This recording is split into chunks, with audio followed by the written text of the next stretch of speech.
So this morning we have a nice problem in the effort to find ways of reducing the human equation in health, where it is damaged by attitudes or by negative thinking or by the pressure of problems. Long ago, Plato made the statement that all forms of government are satisfactory, suitable, and proper if they are honestly administered. That if the best rule and the rest obey, we have a proper commonwealth. He said that a good king was better than a bad dictator, and a good dictator better than a bad politician. All of these things already sum up to integrity. Now, the Neoplatonists took this problem a little further. Namely, that the only ultimate government that is going to solve our problems is self-government. We are going to have to do it for ourselves. And it is good to notice that this time particularly, that all over the country and in many parts of the world outside of this area, efforts are being made by individuals to do things for themselves, to correct the mistakes of leadership, to repair the damage of selfishness, and to overcome the consequences of ignorance. These processes are very encouraging. In fact, it's probably true to say that the present moment is one of the best that we've gone through in a long time, although to most people it is maybe one of the worst.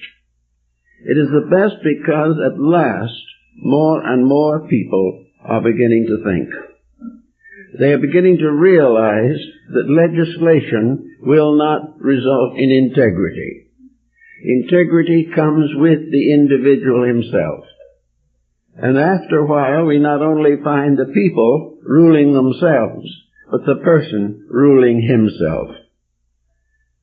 The directives for such rulership, of course, arise from personal experience, from tradition, from the spiritual institutions of mankind, from the ancient philosophies, arts, and sciences, but most of all, from an interpretation of these values, by means of which they become part of a strong moral perspective on life. Now, when we come down to the individual, we find his condition very much mirrors the social situation of today. The society in which we live is seriously disturbed, and this disturbance is reflected in the attitudes of people. More and more, the individual is taking on the negative values, or lack of them, which are bothering us today. And out of all this comes fear, anxiety, objection, even violence. And all of these excesses react into the human being himself. I think the Oriental attitude was probably the best available. Namely, that the great problem is the individual learning to smooth out his own conduct, to find ways in which he can overcome or transmute the pressures which disturb him. One way, of course, of accomplishing this is to realize the reason why we are in trouble. To realize that we're in trouble because it is the only way in which the individual can be lured from his own mistakes. We are in trouble because we deserve them. All the troubles that we have are part of what the Oriental calls a karmic load. Now, karma is not a fatal punishment. Karma is simply the fact that when you do it wrong, we must be corrected.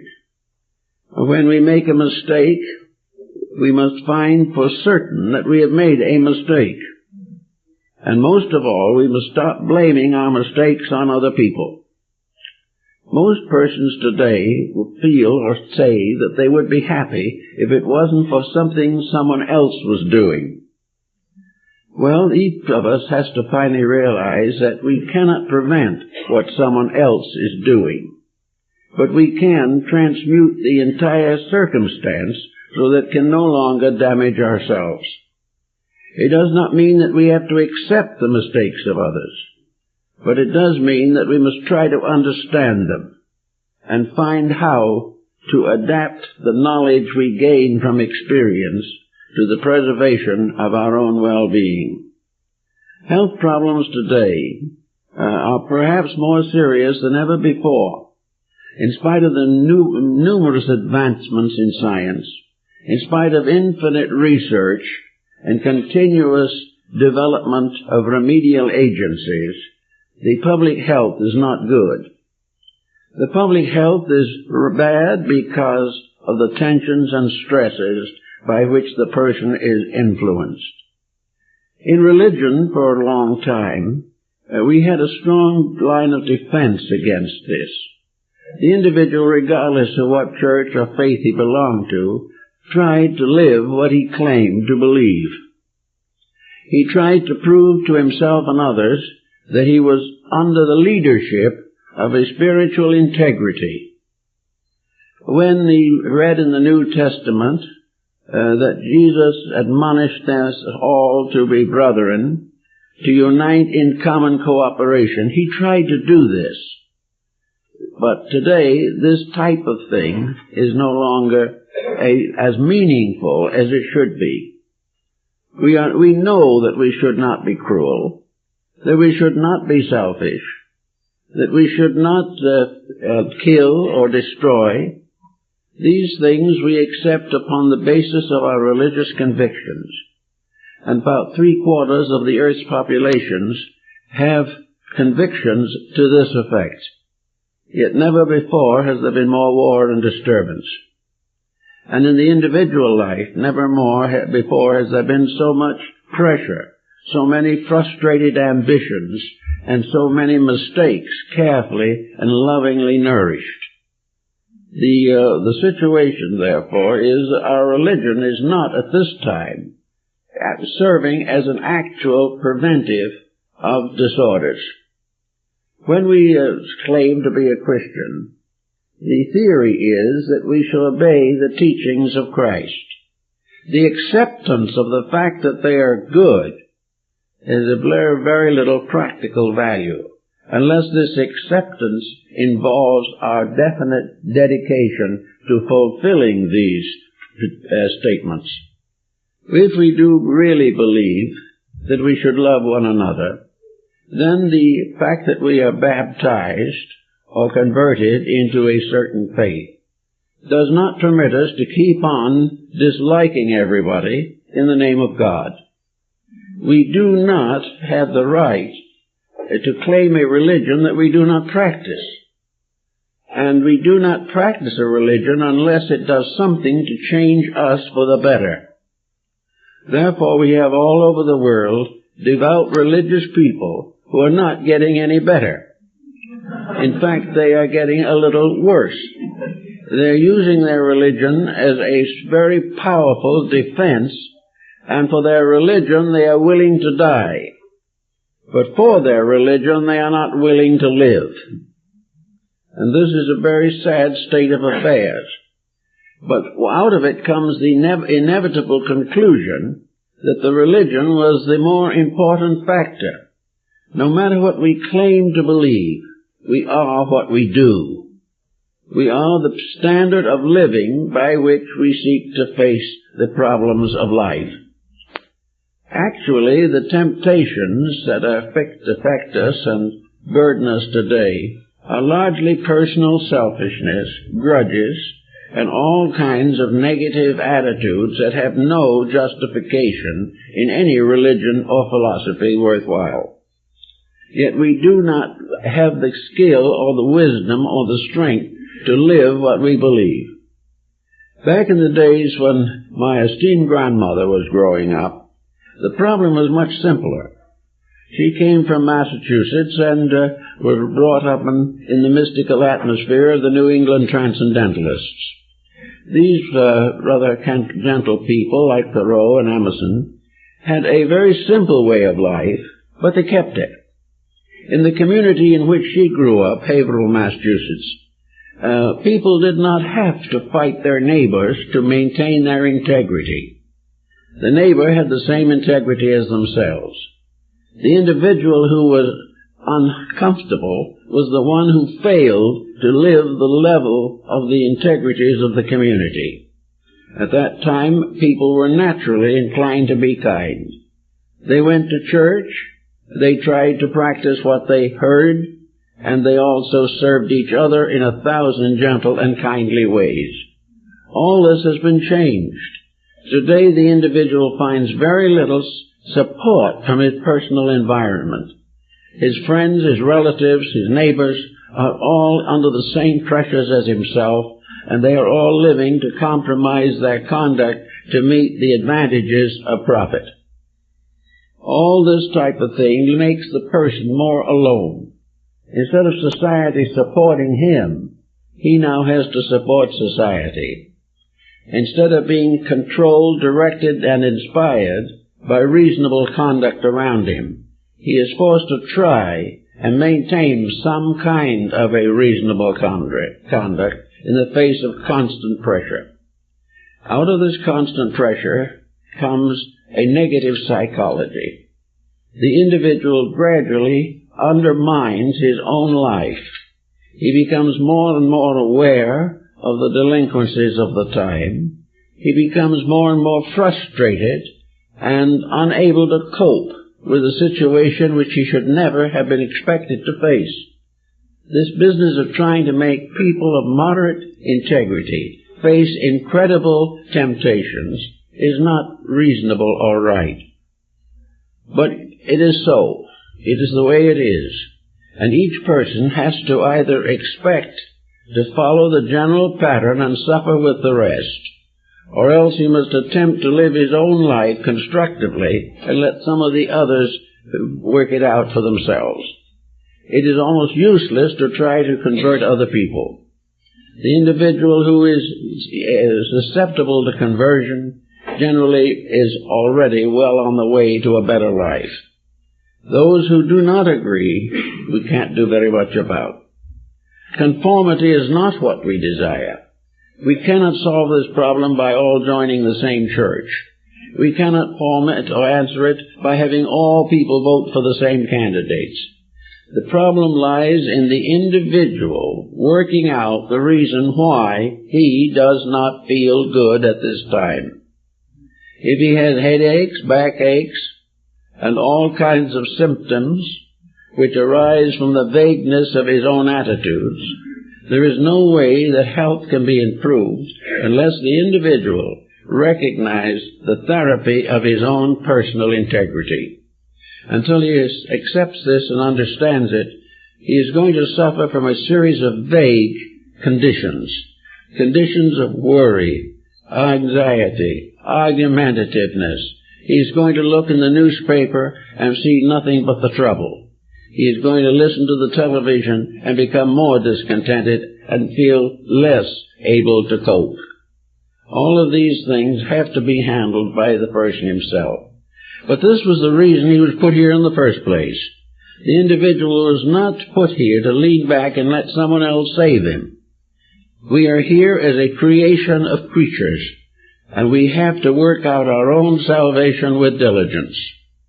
We have to recognize that we are here to grow and not simply to have fun. Because if we do not grow, there will be nothing in the last analysis that is either funny or enjoyable. We are here to improve ourselves, correct our own mistakes, help where we can, and stand strong against the temptations to negative attitudes which so many people suffer from today. Even if we are successful in this, however, we will not be able to completely dispense with psychology or psychiatry. We will still need them. But we will get rid of the individual who is simply making himself sick by his own wrong approaches to life. Now we are all reading the newspapers, and we are seeing the dismal situation that is developing. We are also observing a certain note of desperation arising in the upper echelons of human society. We're realizing that nations and communities, vast areas and small areas, are beginning to recognize that the change must be made by the individual, that we must grow. We can never pay any politician enough money so that he can grow for us. We have to do it ourselves. And the more pressure we have, the more we will be tempted to do it right.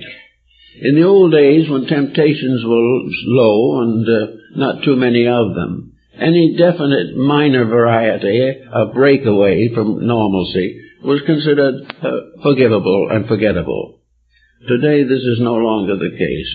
Today, the problem must be faced directly. We have people all the time who are worried.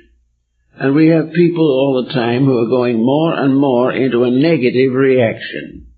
And we also have another large group of people, enlarging considerably, that are rushing around in one direction or another for a panacea for all this. They are trying to find some way of getting out of trouble without changing themselves. Or that they can get on a boat that is going somewhere, but they are not the captain. This also is a very dismal failure. There is simply no way in which somebody else can make us strong unless we are willing to try. There's no way that we can find a philosophy of life that is adequate to our needs unless we are willing to live it. There's no longer any way in which we can join our way into security. We have to do it ourselves. With this in mind, then, there's a few recommendations that might be useful to us at this time. In the first place, we should add up and search out the situation we're in. Find out what kind of attitudes we have in general. Are we by nature optimistic or by nature pessimistic? When I say optimistic, I mean, is there a deep, abiding hope that is available under pressure and stress? Or are we those who are just waiting for the worst to get a little worser? Are we waiting every day for more bad news, and when it comes, sit back in a sad smile and say, I knew it? Are we really people who want to do something, or are we overwhelmed by the negation of things and decided that there's no hope? Well, there is always hope, and nature is so constituted that when an individual gets rid of all hopes, then nature slowly eliminates him and gives him a new chance later to improve his attitudes. But the world will not redeem itself, or peace will not descend upon us until the world itself unites in an effort to achieve it. And in this effort to achieve it, all good progress begins with the individual. Enough individuals make a certain move or assume a certain fact, society changes. It is not changed from the top, really. It is changed from the common average person who is the most uncommon and miraculous of all creatures. If you have the tendency, therefore, to expect the worst, this you should start to work on as quickly as possible. I know people who have found one very simple cure for much of this. They have done it by a kind of retrospection, always expecting the worst. It has been suggested to some of them that they sit down quietly and look back over their own lives for over a period of years and find out just exactly what did happen to them. Is this knowing of despair and despondency really the result of a tragic life, or has it been simply an attitude which has chosen to ignore all good things and cling unto the ills? Can anyone really look back over a lifetime and not find many things that happened to them that were beautiful, helpful, constructive, and useful? Can we all look back over a period of time and find no friend who was ever any good? And if we did find this situation, have we really analyzed why? If we are friendless, is it because we have never been a friend, rather than never had one? If we are friendless, have we had one or two disappointments and then turned against the whole world? Also, if we look through this background, we may find a great many things that can be capitalized in terms of progress. We can learn to value the experiences we have had. We can discover what happened when we were over-gullible. We can find what happened when we lost our temper and made a bad situation worse. We can find out when we were cheated and maybe discover in the quietude of our own lives that happened because we wanted something that wasn't right or reasonable in the first place. All of these types of reflections will help us to find out what kind of a background in our lives could be held responsible for our present attitudes. Now, there probably will be a tragedy or two all the way along. There'll never be a time when things do not at least occasionally go wrong.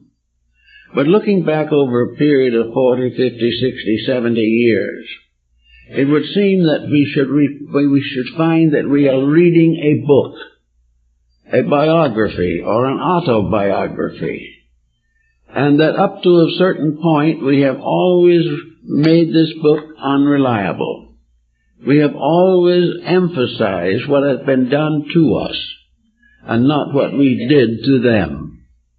We have always taken the joy out of our own lives and then blamed someone else for it. But out of this careful reconsideration of our own conduct, we may very often find a new textbook, a new way of looking at things that can be tremendously helpful. Now, this is the reason for history on the larger scale of things. Today we are looking around and we see mostly history of war and pillage, and we look back upon war and pillage to the beginning when cave people threw stones at each other. But we have also done some very wonderful things which we lose sight of. We lose sight of the tremendous progresses that we have made in a great many fields of action. We realize what has happened in health, for example, that the average length of life back 2,000 years was around 30 years of life. Finally, we got it up in the 10th, 12th, and 11th century to 35 years. In the 18th and 17th centuries, we got it close to 60. Now the records give us more than 70, and it is increasing all the time. Many great diseases have been curbed. Many types of misunderstanding have been smoothed out. We are beginning to be interested in diet, nutrition, all of these things, all of which have old foundations but have been generally ignored. Those who ignore the lessons of the past most quickly are the ones who have the most powerful opportunities and privileges at the present time. It's useless, however, to assume that we are successful because of a wealth which permits us to die of gluttony. These things have to be measured, but in measuring them we can also measure what philosophy has done for us, and we can observe the slow decline of it. How year after year, century after century, human stupidity and avarice has gradually blocked the course of normal mentation. We can see time after time how virtue was sacrificed to ambition, and little by little we can see the consequences of it. We see one empire after another go down. We find one civilization after another fail, almost always because of corruption. Nearly always we realize something that architecture has taught us, namely, that history is a continuing account of lost ground. The longer we go back, the better it was. The more we come forward, the worse it gets. On the grounds, of course, that greater opportunity to be better today than was ever available before, as it made it possible for us to be worse. Now, out of this, we have the people with various ailments. Now, actually, the ancients had quite a good idea of what was wrong with sick people. One of the most interesting of the older healers was Hippocrates of Kos. And he was the one who created what we call today the clinic. He was the first one to make a systematic study of the causes of disease. Also in Egypt, there was a priest who lived about 1,000 years BC who did a work on the study of human health and left behind him a papyrus, the medical papyrus, that was translated and brought into popular circulation only a few years ago. This old document describes ailments, how to treat them, what to do with them. But Hippocrates perhaps was the most successful. When they came to him sick, they gathered in the chapel of Asclepius, the god of healing, a great figure standing with a coiled serpent around a staff, which was a symbol of medicine, and the dog crouching at his feet, the symbol of the service of mankind. And when they got there, the sick people were put on cots and told to sleep for the first night in the temple. And they were to record the dreams that they had, or any experiences or memories that came to them which were dominant and treasureful. And in the morning, the physicians analyzed these reports, and upon this basis accomplished a great deal in the correction of human illness.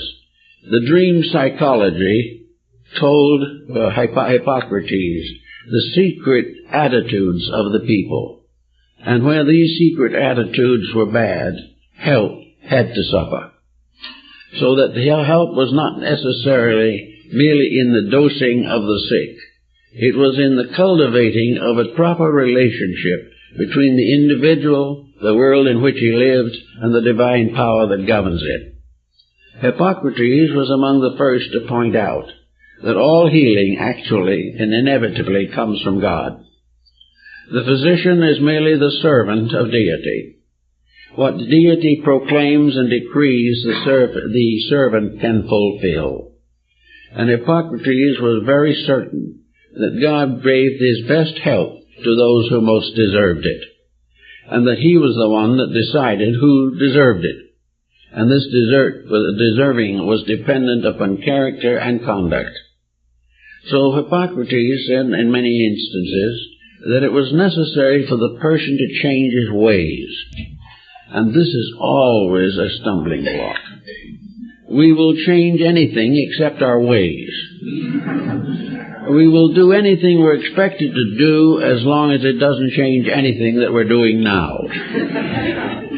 You see this in the narcotics problem. You see it in alcoholism. You see it where legislators get out and defend the right of the individual to get drunk. We want better laws, but they must not interfere with what people want to do. And if people want to destroy themselves, we should never create laws to prevent this. And if we do create laws, they are almost impossible to enforce, because the person is determined to do what he pleases.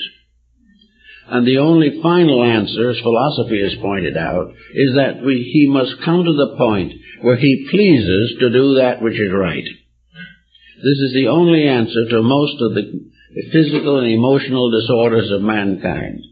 We cannot say to the individual successfully that he must do that which he will not willingly do. Perhaps we can force him to do it. We may be able to restrict him so that he has no choice but to do it. But when this happens, he becomes neurotic.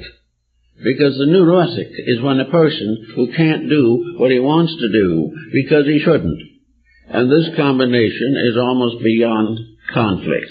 We can do very little about it. But we must try to find ways in which the person desires to do that which is best. Now, several circumstances come into that. The individual who is desperately ill and is uncertain about his survival very often has quite a streak of virtue appear in his nature. He is willing to do almost anything to get well. If the doctor tells him that he's got to change his diet, he'll promise. If he has told that he has a definitely difficult disposition, he will agree. And he will swear that he will do something about it immediately. When he's told that he shouldn't keep his mind on his business while he's dying in his hospital bed, he will assure the physician that he has had no further interest in money, because he knows he's behind and beyond the case of where he can do anything about it. But the doctor watches carefully, and the first day that there is an improvement in the physical condition of the patient, he wants a copy of the Wall Street Journal. He's right back doing the things he's always done. As soon as there is hope, he will break the rules. When there seems to be no hope, he will keep the rules for a short time. Now, society is in much the same situation. When society is as bad off as it is here now in the world, it will promise almost anything.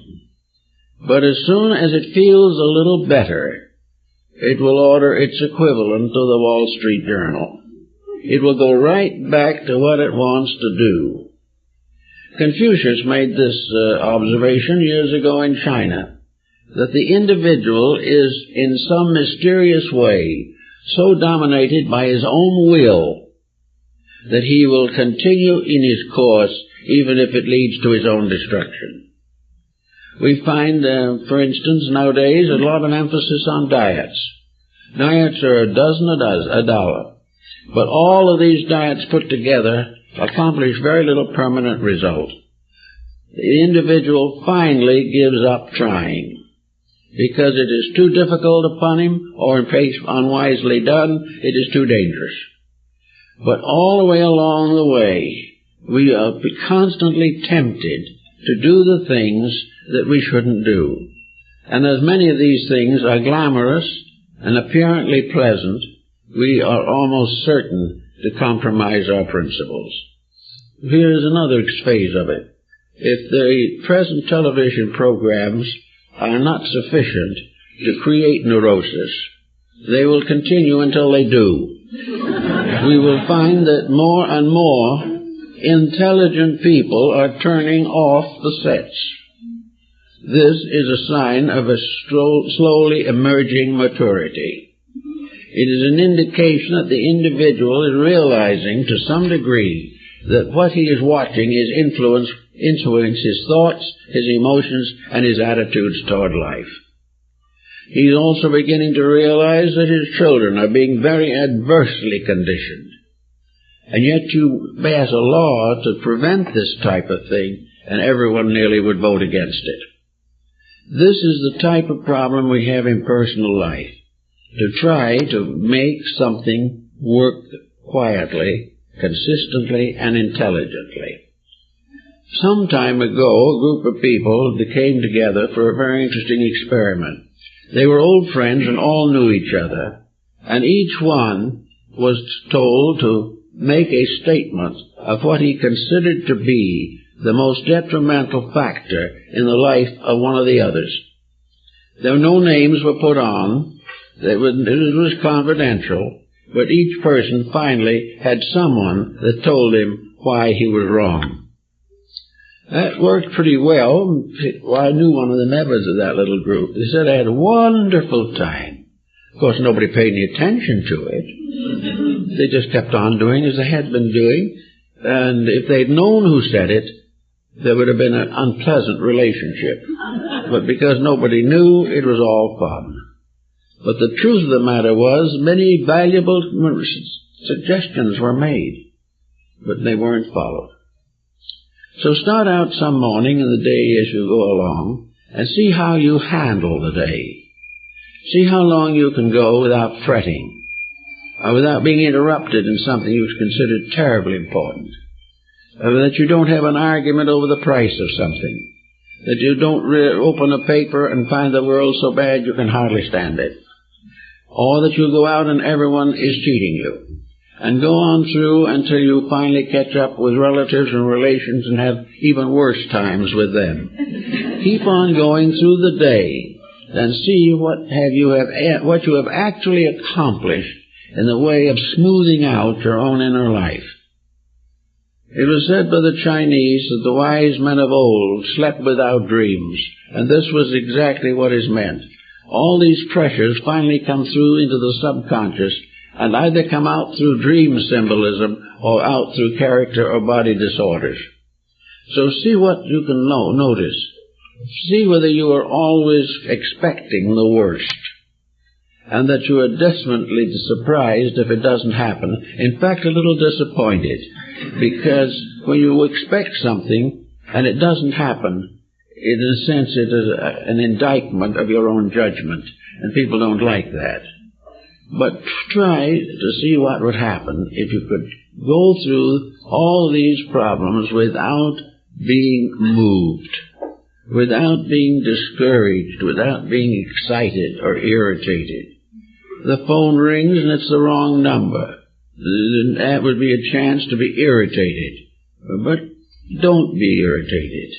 You get a letter which is unpleasant, or you get a bill that you don't think you owe, or something of that kind, and more tension, more stress. And yet all the things that we consider to be dishonorable, and which we want to do something about, we can meet and handle without one single heave of the inner life. We can do it in a simple, matter-of-fact, reasonable way, without building any type of attitude. We can meet dishonesty with a simple attitude of realization that it is so, but no emotional stress. That we can try to solve problems with clear judgment and calm thinking, but without emotional excitement, fatigue, or worry. Things that are worth worrying about will not be changed by worry. Therefore, the worries have to be faced quietly and solved. And there should be no overjudgment. We should never condemn ourselves constantly for something or condemn other people. We should look into our marriages and our relationships with our children and see just exactly what the background motivations are. Are we motivated by selfishness? Are we seeking escape from responsibility? If we are always looking to get away from the responsibilities of living and living only in an atmosphere of eternal opportunities, we'll be in trouble. Everything has its price. Happiness must be deserved. All the things that we want that are real and good, we must justly require because we deserve them, never because we want them. Our desires are beyond number, but our needs are few. So we gradually can get past this point, which especially in older years has a tendency to close in and interfere with health. The individual may live a long time, by the way, with a bad disposition. I've seen it happen. But it was not much of a success. They simply prolonged their own grudge against humanity. They only kept on being sorry for themselves and lasted a few long years of that attitude, when they would probably have been happier if they hadn't lived. It would have been much better if they'd gone at a reasonable age. But old age is an opportunity for philosophical consideration of values. It is an opportunity for the improvement of the inner life, and it is a continuing opportunity to learn and to grow.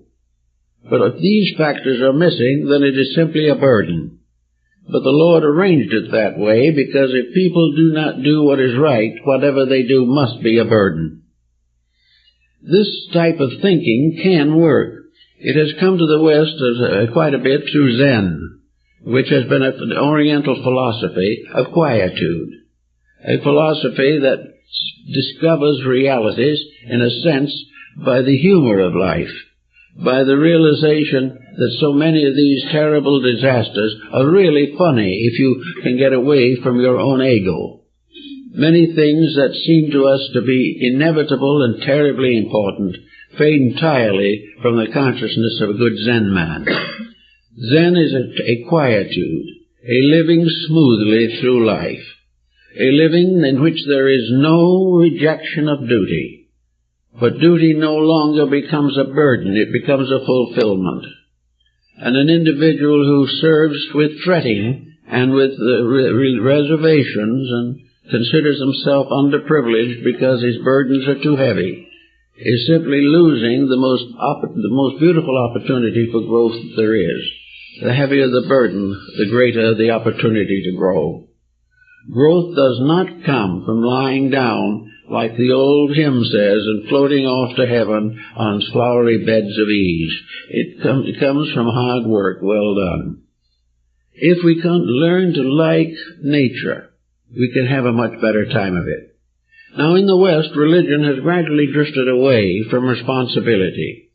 You very seldom see an article on modern religion that really gets down to the very heart of the matter.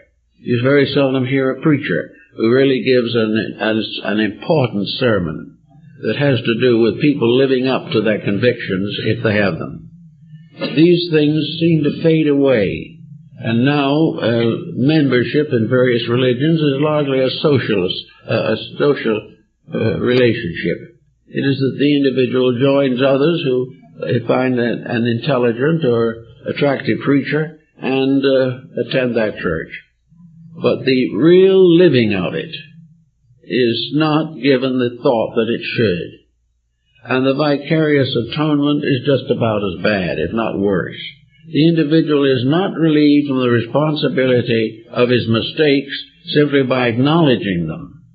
He must correct them. He must be able to prove that in every way he has sought to remove from his life that which is discrediting to himself or his environment. If the person keeps on worrying long enough, they have a series of problems that can become very unpleasant. It is a very common cause of nearly all chronic ailments. Chronic being something that represents a chronic factor in the disposition. The afflicted people have often recognized, and more often should have, that this chronic problem arises from unchangeable and inflexible attitudes that are wrong. It is the result of living a life with a wrong, basic pattern of existence. And of course, this is becoming more common all the time, with education failing entirely to emphasize the importance of integrities in life. Everything now is to get there quick, make money fast, and run a computer. Without these great gracious factors, life is unimportant. Actually, education is not doing what it should. It is not helping a person to realize that he is responsible for his own conduct. An education that gives no inspiration undoubtedly weakens character and gradually brings the individual down to ruin. So we have to take over all these problems ourselves. We have to take them over in any way and every way that we can. We take them over sometimes in prayerfulness, in which we ask divine strength for the changes that we should make in ourselves. Prayerfulness is, however, not very effective if it is not accompanied by a distinct and definite effort to achieve the improvement that we believe to be necessary. Deity helps those that help themselves. And the individual who is trying and striving in the name of truth will be sustained and supported by truth. But unless there is a dedication to the improvement of a situation, nothing changes. Chronic ailments very often slow down the patterns of life. Emotional ailments of all kinds, hates, fears, and so forth, certainly affects their circulation and cardiac activities. The individual who has a poorly organized life physically and has been subject to constant emotional stress, fears, hates, anxieties, and worries, will surely have heart problems, will surely have the troubles with the body, trying to live through the mistakes of the dweller therein. To dwell in the body is a burden upon the spirit. But the body is never really to blame. The body is simply an overcoat. It's simply a vehicle that we use for an adjustment in the material world. The body in of itself is a very natural, healthy, kindly thing. But by the time we afflict it for generation after generation, and by heredity inherit a mass of delinquencies, the body comes to be uneasy. Now, no medicine can really correct this, because almost every medicine has to destroy some function. It has to slow down the worries by slowing down the thinking, and this is not the good answer. The individual, having inherited a body that has some aptitudes and some abilities, can consider himself to be a small god ruling over a little universe which is himself. Now, it's not such a small universe if you want to consider it correctly. There are more life units in the average human body than there are living things on the earth. One body. Billions and billions of living units that must work together for the salvation of the body. Over this is God. God in this case being the self that inhabits the body. This self has all kinds of privileges and opportunities. It can be a good and conscientious leader, serving wisely and lovingly the needs of the body. It can be a good master of builders and workers. It can be a great inspiration. It can regulate the conduct of the body so that it never becomes involved in dangerous pursuits. It also can prevent the individual from destroying his own body by intemperance. For intemperance in the body of man is something like the Atlantic deluge on the face of the earth. All of the things that are necessary to our survival can be controlled, and can be controlled by the master of the show.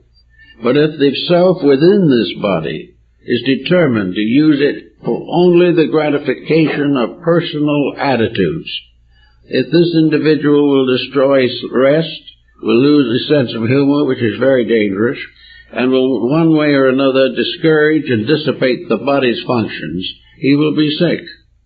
He will be sick because he has broken the rules that the body says it must keep. So in all the things we do in life and business and everything else, we are constantly breaking rules, and then in the newspaper a little later we hear about bankruptcies and great losses and various disasters to the life of the person. We also find now natural disasters. We find that, so we do today, constant references now to floods, typhoons, earthquakes, plagues, pestilences are everywhere. And all these things together seem to add up to something. I know that long years ago, I tried to make a research project on the correlation between earthquake phenomena and war. And there seems to be a definite relationship. Nearly always earthquakes are associated or very closely connected with social upheavals. Why, we do not necessarily know exactly, but there is some kind of a magnetic relationship between natural phenomena and the human being. I think this is well brought out in a very cute little articles on a paper not long ago, that there was suddenly a complete loss of catfish in Japan. No one could buy a catfish. And when they searched into the matter a little ways, they found out that this catfish is the great Japanese earthquake warner. The catfish is the first to know that an earthquake is going to happen. So there was a report out seismologically that if earthquake threatens, and everybody went out and buys catfish. And they keep it in a little bowl at home, and they feed it regularly, and they watch it. And if this little catfish becomes very happy and flutters around in a perfectly natural way, all is well. But if it gets nervous and disturbed and jumps up and down in the tank and becomes obviously distraught, the earthquake will follow in a very short time.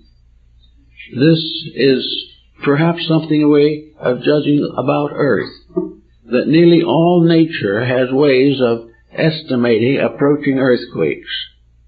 Now, if this is true, then is it not quite possible that there is a psychic connection between emotional conduct, visible circumstances, human attitudes, and seismic disorders? If the catfish gets unhappy and an earthquake follows, then we can say, or might be able to say, when mankind becomes unhappy and confused, a war follows. Wars and pestilences seemingly are simply the outcomes of some magnetic relationship between the individual and nature. We find them always increasing, and we now find a new type of earthquake, and that is terrorism. Terrorism is probably one of the last and ultimate forms of the proof of the failure of perspectives and circumstances. Here we have a race most highly developed in science and many other fields that is unable to correct or accomplish its own morality. These things we have to bear in mind, and while we can't do all about them all the time, we must realize that a temper fit is an earthquake in the body. We must realize that it is a highly detrimental thing, that it's something that is happening to us as a direct result of an unreasonable attitude, an unreasonable relationship with life, or the breaking of natural laws, which has forced nature to resource in trouble. We must realize all the time that plagues and pestilences arise in the body. We know what happens when the body is subjected to cocaine. We know what happens when it is subjected to marijuana. We know these things are what they are, but above everything else is the grim determination to do exactly as we please. Now, most people don't go to that extreme with it. They will not sacrifice willingly and knowingly life or health just to do what they please. But if the individual does what he pleases, and what he pleases is not right, he is bound to have trouble. And no amount of flavor that is pleasant will take care of the factors that have caused the trouble. Therefore, each person must recognize that there is only one way in which he can assure himself of a maximum bodily support for his mental and emotional life. And that is, that he is a good ruler over his body, that he takes proper care of it, that he does for it that which it needs, that he does not dissipate it, that he does not open himself to contagions and diseases simply because of carelessness or indifference. That if he does not think straight, he is going to suffer. And wherever he breaks the 10 Commandments, suffering gets in there somewhere. Every nation of importance in the whole world has had its equivalent of the 10 Commandments. They represent not necessarily the will of God in words imposed upon a prophet on the crest of Sinai. The 10 Commandments are man's natural realization over a period of thousands of years that affects follow causes as the wheel of the cart follows the foot of the ox. Whatever we do has its natural and inevitable consequence. Therefore we have 10 Commandments. And we also have additional commandments given by Christ. We have the 10 Commandments in China, in India, in Persia, in Egypt, in Greece, and Rome, in most cases disregarded. And as the disregard grew greater, the countries fell. Because these inevitable rules have to be obeyed. Now, the Egyptians were a little more generous in this matter. They weren't satisfied with 10 or a dozen commandments. They had what was called the negative confession of faith, and it is found in the papyri of the Book of the Dead, which is more really the book of the coming forth by day, for it means it's the book that is placed with the body in the tomb when the spirit goes forth into the green valleys of Amentet. But in any event, the spirit has to stand before the judgment of Osiris, where the scales and the balances stand, and he must make the confession of faith. And if he lies or contradicts himself or misstates something, the jury of assessors, from which our jury system later came, bear witness to this. And if his crimes are slight, he may be forgiven. If they are great, he must return to the world and try again. But in this confession of faith, he has to admit any fault that he has. And he also has to swear under oath as a spirit waiting for immortality, in which no longer any subterfuge is any value whatsoever. He has to say, in my life, I have never hated a human being. In my life, I have never dishonestly dealt with a human being. In my former life, I swear that wherever there was suffering, I did all I could to help. That I owe no man anything, that I have never borrowed money at usury, that I have never failed to pay my debts, that I have never failed to worship the gods, that I have never failed to keep the peace. All of these things, up to over 100 items, must be met before the soul can go into the blessed regions. Now, this is a little extravagant, perhaps, a little more than is absolutely necessary, but it meant that way back 5,000 years ago, the condition of human life, here and hereafter, is based upon a code of solid integrities. These integrities are the basis of right action, that the individual who has never failed to support his parents, who has never failed to guard and guide the lives of his children, all these things he has to affirm. And the assessors, who have all kinds of metaphysical eyes to see things, can instantly detect any error or any falsification that he makes. So this is perhaps an ideal statement of earth and its ultimate, man's destiny carried forward into the infinity. But the fact remains that these codes of conduct, where kept, protect nations. Where broken, nations fall. The decline and fall of the Roman Empire, as set forth by Gibbon, is a good example of this. It shows how little by little a strong and upright people gradually deteriorated into luxury and dissipation, and were gradually overwhelmed by barbarians who were still clean. We have this today, except that we're short of barbarians. We no longer have other tribes that are going to come in. If anything goes wrong now, it must be ourselves doing it to ourselves. But the fact remains that health, happiness, security, integrity, and a proper relationship with life demands self-discipline. It demands that we learn to do those things which are right, and do them now.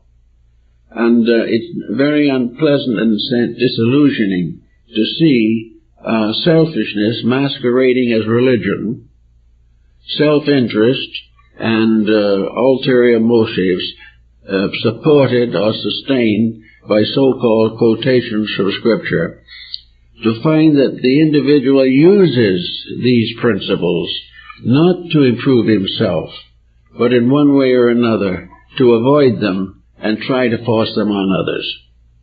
It's absolutely necessary for this generation to find itself in a way that it can then turn to other things.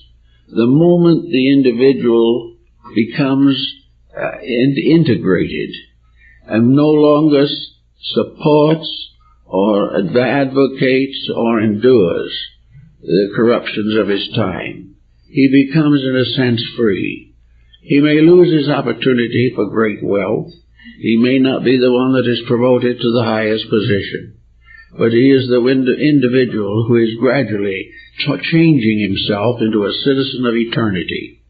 He is a person who is living in the true universe as it is, a universe of integrities, a universe of honor. He is preparing himself for infinite citizenship in an infinite plan of things, whereas those who are not so dedicated must in due time return and stay with it until they awaken to these values. Now, these values are not going to all awaken at once, even in one person. They're going to grow slowly as the individual begins to appreciate and understand his real needs. They're going to become more and more obvious to him as he grows. If he takes the first step towards self-improvement, the second step will be easier and more obvious. All the way along, he is in the position, as soon as he so desires, to realize that his time in this world is brief. And though he may return a number of times, even altogether it will be brief. But he is here to become aware of the infinity of his own inner life. He is here to know that a divine power lives in him, and that this divine power is crucified every time he corrupts himself. That it is necessary for him, therefore, to protect this being within him from that personality which is indeed a holy sepulchre, from which that being must rise triumphant through the accomplishment of discipline and integration and illumination. Now, illumination is a term in religion which has many meanings. Some consider illumination to be a form of clairvoyance or second sight. Some consider illumination to be a mystical experience involving values completely out of this world. Some regard it as the highest possible experience of religious values. But illumination, what it is finally and all summed up, is the complete acceptance and realization that our destiny is in our own hands. Its illumination is the realization that the path that we should follow is the path which will bring us in the end to reunion and identity with the divine being. That illumination is the revelation of our own need and how it can be solved. It is the statement of an internal presence which breaks through for a moment and gives us a message that we must never forget.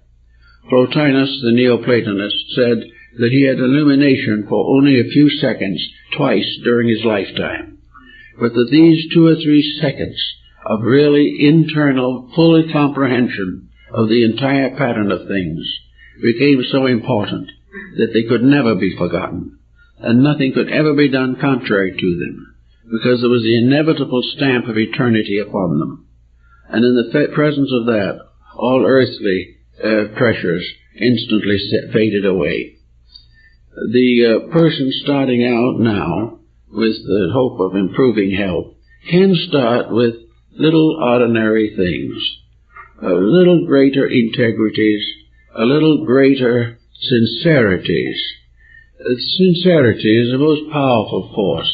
When the individual is totally sincere, he is seldom completely wrong. He is always trying to do something better.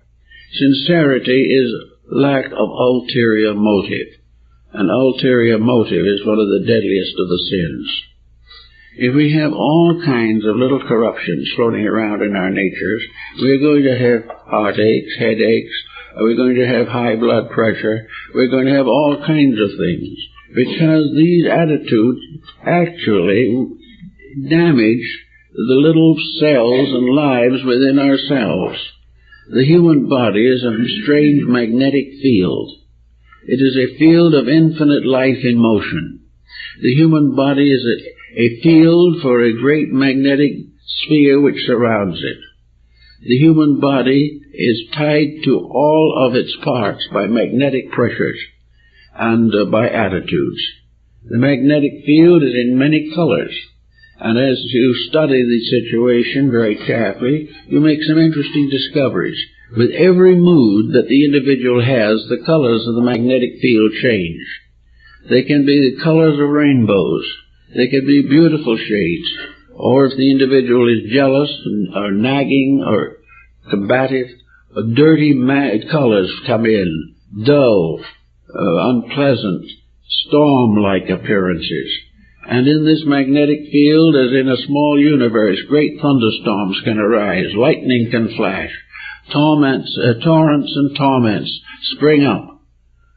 The purgatory seems to flare in the very atmosphere.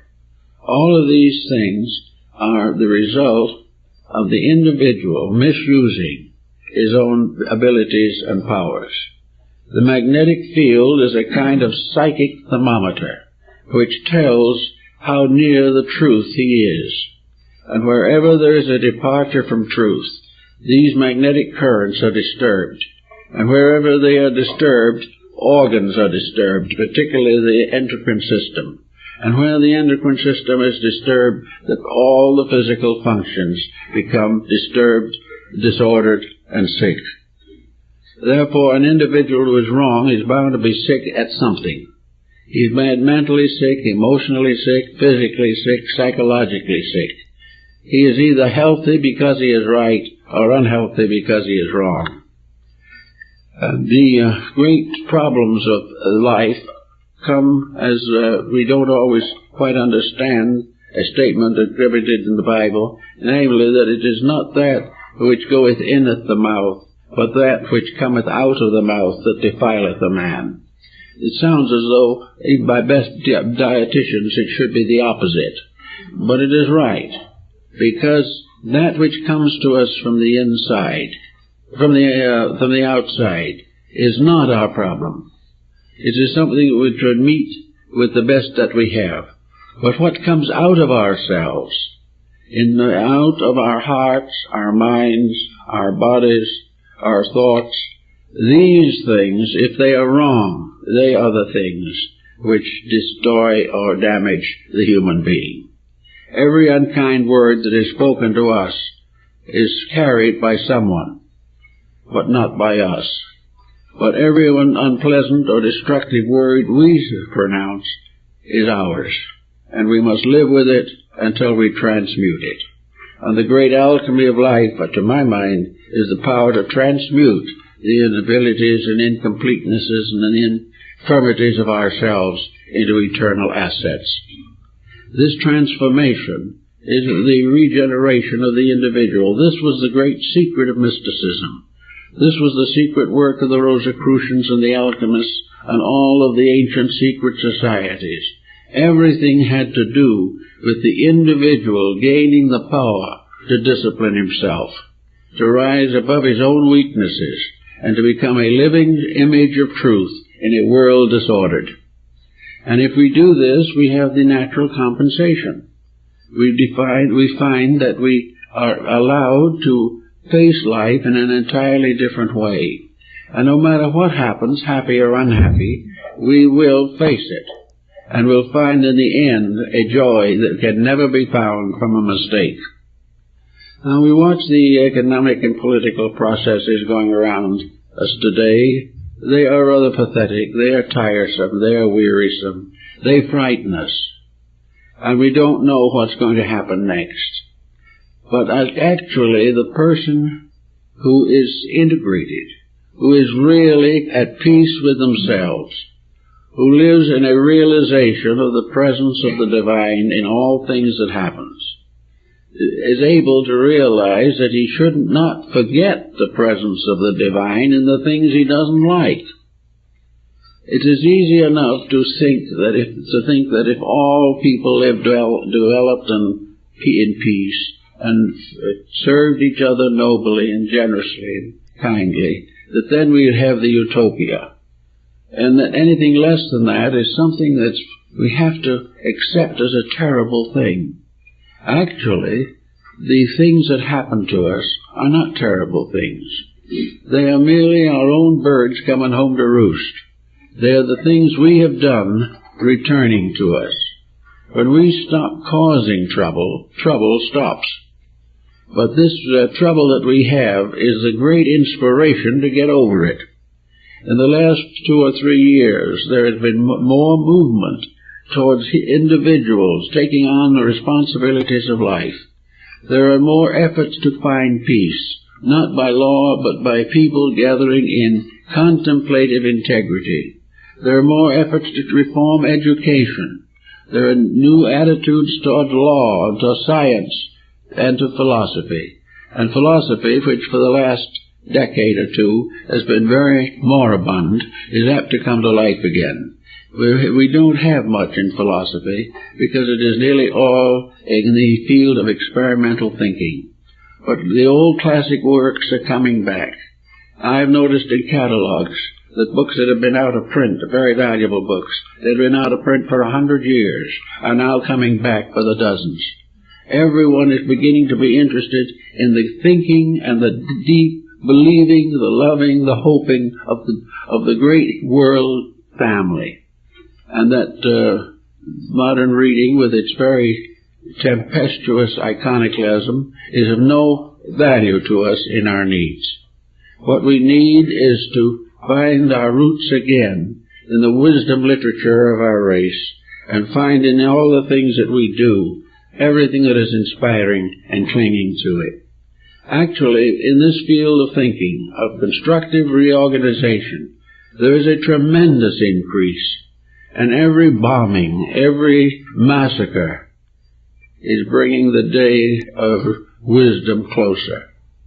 And as Krishna at the Battle of Kurukshetra in India, when he appeared to the charioteer Arjuna, the Prince of Men, Arjuna said, "How shall it be that I can go and make war to my own family? For I see the army drawn up, and my own family is there waiting to attack me, and I am waiting to attack them." And Krishna appeared in a vision at that moment, and reminded the young prince, he said, "Do not fear. Never the living can die. Nothing can be anything but change. No one will ever kill anyone. It is all a great dream world, a world of physical factors which we have made real, when the great world of beauty that we should have been making real has been ignored. All these things that are happening are dreams. Those who die in battle will live in peace. Those who do all these things will rise again, wiser, a little better, a little more noble, a little more unselfish. And that these things are all shadows, phantoms, passing, the inevitable consequences of man's inhumanity to man. But out of it all will rise the one great humanity, acceptable to God. All these things we have to face, but in daily life most of us do not face the worst of it. But we can worry about the worst of it. But the most important thing is not to worry, but to make sure that in our personal actions, in our personal thoughts and attitudes, we see the truth, we believe in the truth, we decide to live the truth, and we have not a hope based upon phantoms, but an absolute certainty that in the great plan of things, everything works together for good. Out of all the confusion, the chaos, the suffering, and the pain comes a great solution. And it is for that reason that we were created. We were created to grow and to finally become conscious of our divine birthright and conscious of our place in an infinite plan that is governed not only by the wisdom of God, but by the love of man to man and the truth that we hope gradually to make manifest. The whole thing is not one to get all sick and sad about. It is a thing that we must accept and transmute ourselves into the realization that we are in a universe that is not the object and subject of infinite human vicissitudes, but that man ultimately must follow the path that was his in the beginning. Out of this great materialistic urge for success has come a great disaster. And it will continue as long as man puts the wrong things first. But when he realizes the facts of things, when he realizes the truth, he will ascend to be greater than the angels. He is here to learn, but it must be the hard way, because it is constantly fighting his own negative, inherited dispositional trends and characteristics. But if you want to be healthy, you want to get over the pressures of the time, you must take a larger look and see beyond all the tyrannies of human relationship the magnificent and eternal love of God for everything that lives. For all of this is going together to bring about this golden time we look for, a time which will be better than anything we have ever known. But each of us must wake up as individuals and begin to understand and see what it's all about. Well, thank you very much.